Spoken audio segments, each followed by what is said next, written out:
So আজিৰ এই ভিডিঅ'টোত আমি ক্লাছ 6ৰ মেথছৰ যোনটো পৰিসীমা আৰু কালি নামৰ চেপ্টাৰ আছে তাৰ 6.2 কমপ্লিট কৰিম 1 by 1 আৰু আমি অলৰেডি 6.1 ৰ গোটেইখিনি অংক 1 by 1 কৰি থৈছো। যদি কোনোবাই অংকখিনি বুজা নাই বা এতিয়ালৈকে শিকা নাই দেন গৈ পেলাই প্ৰথমে সেই ভিডিঅ' দুটা চাই লোৱা, কাৰণ তাত মই কনসেপ্টৰ সৈতে সেই অংকখিনি কৰোৱা হৈছে আৰু ভালদৰে সমাধান দিয়া হৈছে। ঠিক আছে, সো আজি মেইনলি আমি 6.2 চাম, তাৰ গোটেইখিনি অংক 1 by 1 কমপ্লিট কৰিম। বাট তাৰ আগতে যদি তোমালোকৰ ফিল হৈছে যে ভিডিঅ'টোৰ স্পীডটো অলপ কম হৈছে দেন স্ক্ৰীনত অহা এই ছেটিং আইকনত ক্লিক কৰিবা, দেন এই প্লেবেক স্পীড অপশ্যনত ক্লিক কৰিবা আৰু দেন তাৰ পৰা যিকোনো এটা অপশ্যন সিলেক্ট কৰি ল'বা, হয়তো 1.25 বা 1.5 দুটাৰ পৰা এটা সিলেক্ট কৰি ল'বা। ঠিক আছে, সো দ্যাটস ইট।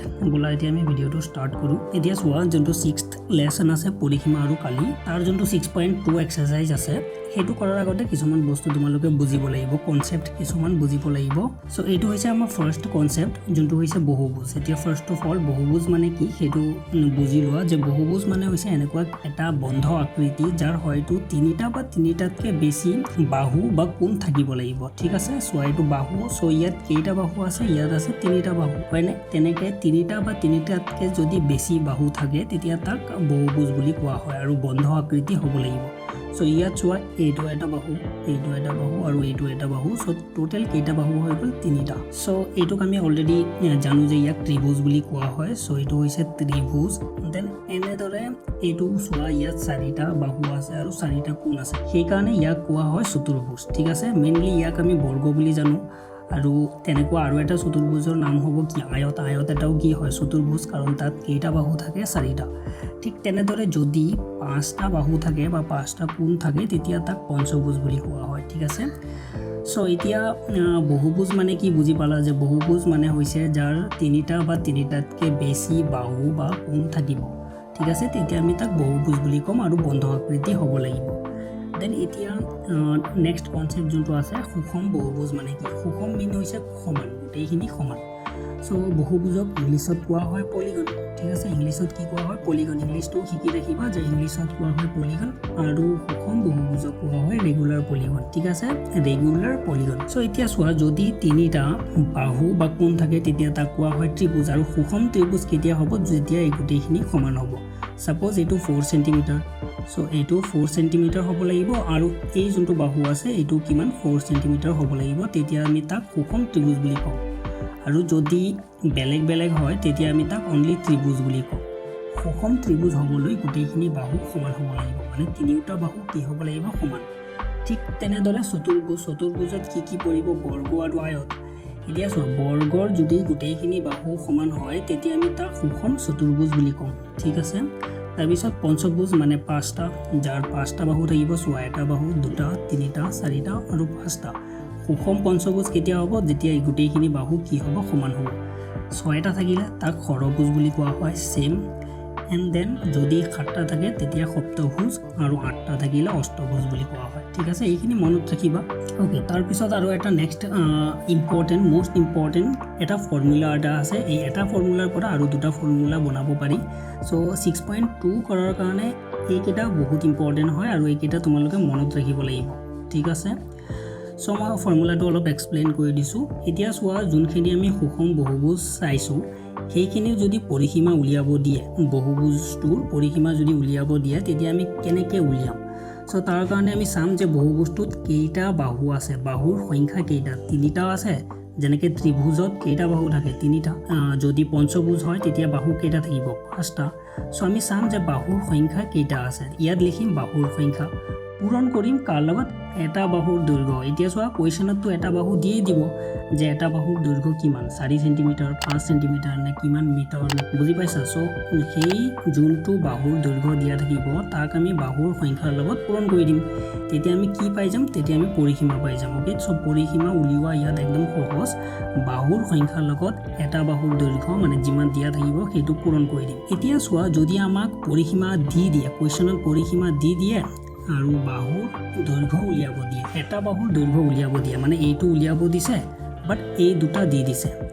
সো ইয়াত মেইনলি তিনিটা বস্তু আছে। এটা হৈছে বহুভুজটোৰ পৰিসীমা, আৰু এটা হৈছে বাহুৰ সংখ্যা, আৰু এটা হৈছে এটা বাহুৰ দৈৰ্ঘ্য। সো তিনিটা বস্তু আছে তিনিটাৰ পৰা যিকিনো দুটা দি দিব এটা উলিয়াব ক'ব যদি এটা বাহুৰ দৈৰ্ঘ্য উলিয়াব দিয়ে তেতিয়া কি কৰিম এইটো চোৱা যোনটো বাহুৰ সংখ্যা এইটোৰ লগত এইটো কি হৈ আছে পূৰণ এইটো আমাক উলিয়াব দিছে এটা বাহুৰ দৈৰ্ঘ্য তো এইটো কি কৰিম এইটো সাইডলৈ লৈ আহি ইকুৱেলৰ লেফট সাইডলৈ লৈ আহিম যেতিয়া ইকুৱেলৰ ৰাইট সাইডত পূৰণ হৈ আছে সো লেফট সাইডত আহিলে কি হ'ব হৰণ আমি 6.1 ত শিকিছিলো সো পৰিসীমা চোৱা এটা বাহুৰ দৈৰ্ঘ্য উলিয়াবলৈ পৰিসীমাক বাহুৰ সংখ্যাৰে হৰণ কৰি দিম সুষম বহুভুজৰ পৰিসীমা যোনটো পৰিসীমা দিয়া থাকিব সেইটো ওপৰত লিখিম আৰু তলত বাহুৰ সংখ্যা লিখিম যে কিমানখিনি আছে তেতিয়া হৰণ কৰি দিলে এটা বাহুৰ সংখ্যা ওলাই যাব ঠিক আছে তাৰ পিছত চোৱা যদি আমাক বাহুৰ সংখ্যা ওলাব দিয়ে সো আমি এইটোক ইকুৱেলৰ লেফট সাইডলৈ লৈ যাম হৰণ হ'ব সেম কাৰণ ইয়াত পূৰণ হৈ আছে সো সুষম বহুভুজৰ পৰিসীমা যদি বাহুৰ সংখ্যা উলিয়াব দিয়ে তেতিয়া আমি লিখিম সুষম বহুভুজৰ পৰিসীমা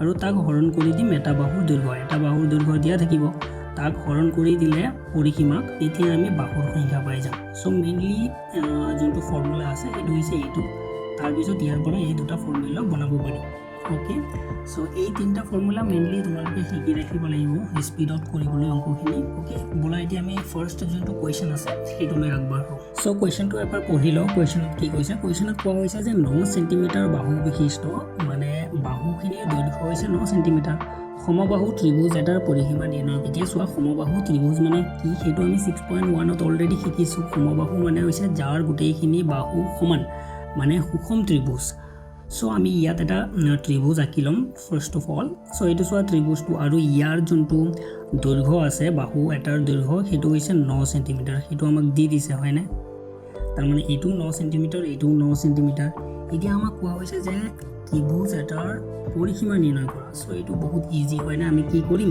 যে লিখিম দিয়া আছে সমবাহু ত্ৰিভুজ এটাৰ বাহুৰ দৈৰ্ঘ্য 9 সেন্টিমিটাৰ যেহেতু আমাক কোৱেশ্চনত দিয়া হৈছে যে বাহুটোৰ দৈৰ্ঘ্য হৈছে 9 সেন্টিমিটাৰ সেই কাৰণে আমি লিখিছো সমবাহু ত্ৰিভুজ এটাৰ বাহুৰ দৈৰ্ঘ্য 9 সেন্টিমিটাৰ এতেকে আমাক কি উলিয়াব দিছে যে সমবাহু ত্ৰিভুজটোৰ পৰিসীমা নিৰ্ণয় কৰা সো আমি পৰিসীমা ইকুৱেল পৰিসীমা উলিওৱাৰ ফৰ্মুলাটো এই মাত্ৰ আমি চাই আহিছো যে বাহুৰ সংখ্যা আৰু এটা বাহুৰ দৈৰ্ঘ্য হয় না এটা বাহুৰ ইয়াত লিখি দিবা দৈৰ্ঘ্য বুলি ওকে সো এতিয়া চোৱা বাহুৰ সংখ্যা কিমান আছে চোৱা ত্ৰিভুজ যেহেতু ত্ৰিভুজত তিনিটা বাহু থাকে সেইকাৰণে আমি ইয়াত লিখিম 3 পূৰণ এটা বাহুৰ দৈৰ্ঘ্য আমাক দিছে 9 সেন্টিমিটাৰ সেইকাৰণে আমি ইয়াত লিখিম 9 সেন্টিমিটাৰ ওকে এতিয়া 3 9 কিমান 3 9 27 সো যেহেতু আমাক একক দিয়া হৈছে সেন্টিমিটাৰ সেইকাৰণে আমি ইয়াত লিখিম সেন্টিমিটাৰ সো আমাৰ ফাইনেল যোনটো এনসাৰ হ'ব সেইটো হৈছে 27 সেন্টিমিটাৰ মানে 27 সেন্টিমিটাৰ ওকে সো এতিয়া আমি নেক্সট কোৱেশ্চনটো কৰিম যোনটো হৈছে 2 নম্বৰ কোৱেশ্চন আৰু কোৱেশ্চনটো এবাৰ ভালদৰে পঢ়ি ল'বা যে কোৱেশ্চনত কি কোৱা হৈছে যে 54 সেন্টিমিটাৰ সমবাহু ত্ৰিভুজ এটাৰ বাহুৰ মাপ নিৰ্ণয় কৰা সো ইয়াত আমাক পৰিসীমা অলৰেডি দি দিছে যে পৰিসীমা হৈছে 54 সেন্টিমিটাৰ আৰু সমবাহু ত্ৰিভুজ বুলি কৈছে এতিয়া চোৱা সমবাহু ত্ৰিভুজত তিনিটা বাহু থাকে যেতিয়া পৰিসীমা দি দিব তাৰ পিছত আমাক বাহুৰ মাপ নিৰ্ণয় কৰিব দিব তেতিয়া আমি কোন ফৰ্মুলা ইউজ কৰিম আমি অলৰেডি ফৰ্মুলা চাই আহিছো চোৱা এইটো চোৱা এটা বাহুৰ দৈৰ্ঘ্য আমাক উলিয়াব দিছে সো আমি এইটো ফৰ্মুলা ইউজ কৰিম যোনটো পৰিসীমা দিয়া থাকে সেইটো বাহুৰ সংখ্যা যিমানটা বাহু থাকে সিমানটাৰে হৰণ কৰি দিম হয়নে তেতিয়া আমি এটা বাহুৰ দৈৰ্ঘ্য পাই যাম সো তেনেকৈ কৰিম সো ইয়াত আমি লিখিম দিয়া আছে সমবাহু ত্ৰিভুজৰ পৰিসীমা 54 সেন্টিমিটাৰ এইটো আমাক কোৱেশ্চনত দি দিছে সেইকাৰণে আমি লিখিছো যে পৰিসীমা ইমান সেন্টিমিটাৰ দেন ত্ৰিভুজটোৰ এটা বাহুৰ মাপ আমাক উলিয়াব দিছে সো আমি কি কৰিম যোনটো 54 আছে মানে পৰিসীমা তাক বাহুৰ সংখ্যাৰে হৰণ কৰি দিম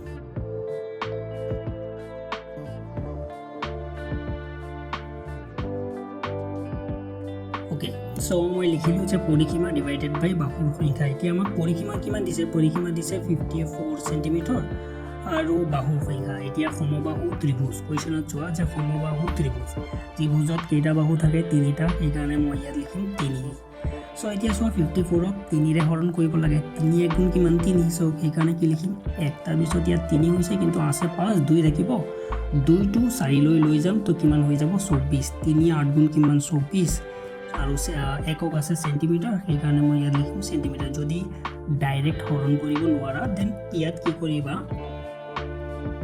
54 এনেকৈ ডিভাইড কৰি ল'বা যেনেকৈ হৰণ কৰে কিহেৰে হৰণ কৰিব লাগে 3ৰে সো 3 1 গুণ 3 2 থাকিব আৰু 4 3 8 গুণ কিমান 24 সো আমাৰ এনসাৰ ওলাইছে কিমান 18 সো এইটো মই মুছি দিও যেহেতু এইটো নালাগে সো দ্যাটস ইট এইটো আমাৰ ফাইনাল এনসাৰ আছিল যে 18 সেন্টিমিটাৰ ওকে এতিয়া আমি থাৰ্ড যোনটো কোৱেশ্চন আছে সেইটো কৰিম সো থাৰ্ড কোৱেশ্চনটো হৈছে যে তোমাৰ চাৰিওফালে পোৱা সুষম আকৃতিতে সুষম মানে কি আছিলে যাৰ গোটেইখিনি বাহু সমান থকা বিভিন্ন বস্তুৰ পৰিসীমা নিৰ্ণয় কৰা মানে বেলেগ বেলেগ আকৃতিৰ যোনবোৰ বস্তু তোমাৰ চাৰিওফালে আছে সেইবোৰৰ কি উলিয়াব লাগে পৰিসীমা উলিয়াব লাগে সো ইয়াত বেলেগ বেলেগ আকৃতিৰ কেইবাটাও হ'ব পাৰে মই জাস্ট 2-3টা মান কৰি দিছো সো প্ৰথমে চোৱা যোনবোৰ সুষম আকৃতিৰ বস্তু থাকে মানে বহুভুজ থাকে সেইবোৰ মিনিমাম কিমানটা বাহুৰ পৰা ষ্টাৰ্ট হয় সেইটো হৈছে 3টা বাহুৰ পৰা আৰু 3টা বাহু থকা বহুভুজক কি কোৱা হয় ত্ৰিভুজ সো আমি এইটো কেনে ধৰণে কৰিম সো এইটো চোৱা ত্ৰিভুজ আৰু ইয়াত তোমালোকৰ ইচ্ছা অনুসৰি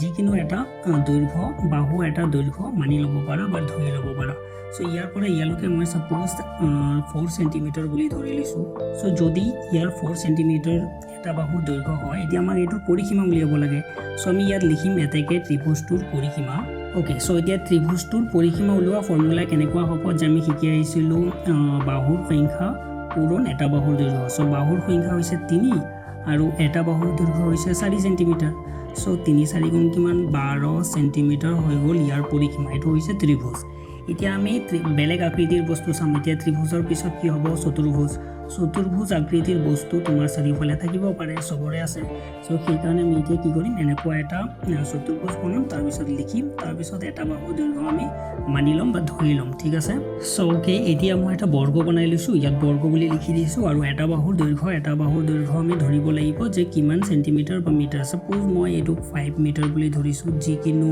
মাপ তোমালোকে নিজে ল'ব পাৰা এতিয়া আমি লিখিম যে বৰ্গটোৰ পৰিসীমা সো এতিয়া কেনেকৈ উলিয়াই 4টা বাহু আছে সেইকাৰণে লিখিম 4 তাৰ পিছত যেহেতু এটা বাহুৰ দৈৰ্ঘ্য কিমান 5 মিটাৰ সেইকাৰণে আমি ইয়াত লিখিব লাগিব 5 মিটাৰ এতিয়া 4-5 গুণ কিমান 20 সেইকাৰণে মই ইয়াত লিখিম যে 20 মিটাৰ হৈছে ইয়াৰ পৰিসীমা ওকে সো এতিয়া মই দুটাৰ উলিয়ালো যেহেতু এটা হৈছে ত্ৰিভুজ আৰু এটা হৈছে বৰ্গ দুটাৰ মই উলিয়ালো আৰু এটাৰ মই উলিয়াই দিছো সেইটো এতিয়া সব ত্ৰিভুজ তাৰ পিছত চতুৰ্ভুজ এতিয়া কি হ'ব পঞ্চভুজ সো মই এতিয়া পঞ্চভুজৰ এটা উলিয়াই দিম কিন্তু ইয়াত চোৱা যেহেতু মই ইয়াত লিখিছো বৰ্গ সো ইয়াতো বৰ্গ নহয় এইটো চোৱা ত্ৰিভুজৰ পিছত এইটো কি হ'ব চতুৰ্ভুজ ইয়েস বৰ্গ এটা চতুৰ্ভুজ হয় বাট আমি যেহেতু বহুভুজৰ বিষয়ে কৰি আছো সেইকাৰণে মই ইয়াত বৰ্গ নিলিখি কি লিখিম যে চতুৰ্ভুজ বুলি লিখিম কাৰণ ইয়াত 4টা বাহু আছে ওকে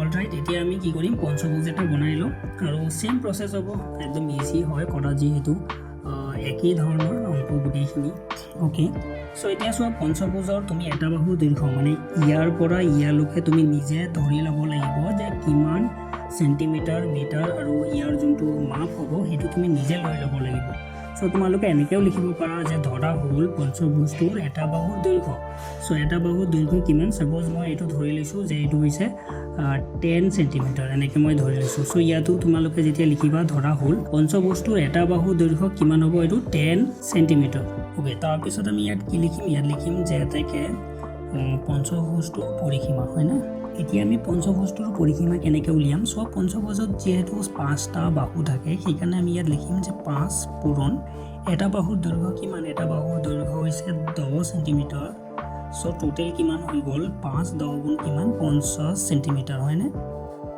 সো এইটো হৈ গ'ল তোমাৰ পঞ্চভুজটোৰ পৰিসীমা এনেকৈ তোমালোকে ষড়ভুজ পঞ্চভুজৰ পিছত কি হ'ব ষড়ভুজ তাৰপিছত সপ্তভুজ এনেকৈ গোটেইখিনি ইয়াত কৰিবা অষ্টভুজলৈকে কৰি দিবা ঠিক আছে চোৱা মই যেনেকৈ ত্ৰিভুজৰ উলিয়াইছোঁ ঠিক তেনেদৰে চতুৰ্ভুজৰ আৰু পঞ্চভুজৰ যেনেকৈ উলিওৱা হৈছে ঠিক তেনেদৰে সেম প্ৰসেছত সেম লিখা সেম থাকিব জাস্ট তোমালোকে আঁকিব লাগে আৰু আঁকি পেলাই ইয়াত নামটো লিখিবা তাৰপিছত এটা বাহুৰ দৈৰ্ঘ্য কিমান হয় সেইটো লিখি তাৰপিছত ইয়াত এই প্ৰসেসটো কৰিবা তাৰপিছত তোমালোকে ইয়াত কি পাবা পৰিসীমাটো পাই যাবা ঠিক আছে তো সেইখিনি তোমালোকে অষ্টভুজলৈকে কৰি ল'বা ঠিক আছে সো দ্যাটস ইট আজিৰ ভিডিঅ'টোত ইমানখিনিয়ে যেহেতু বেছি কুৱেশ্যন নাছিল সো সেইকাৰণে গোটেইখিনি এটা কমপ্লিট হ'ল আৰু নেক্সট ভিডিঅ'ত আমি 6.3 যোনখিনি অংক আছে সেইখিনি 1 by 1 কৰিম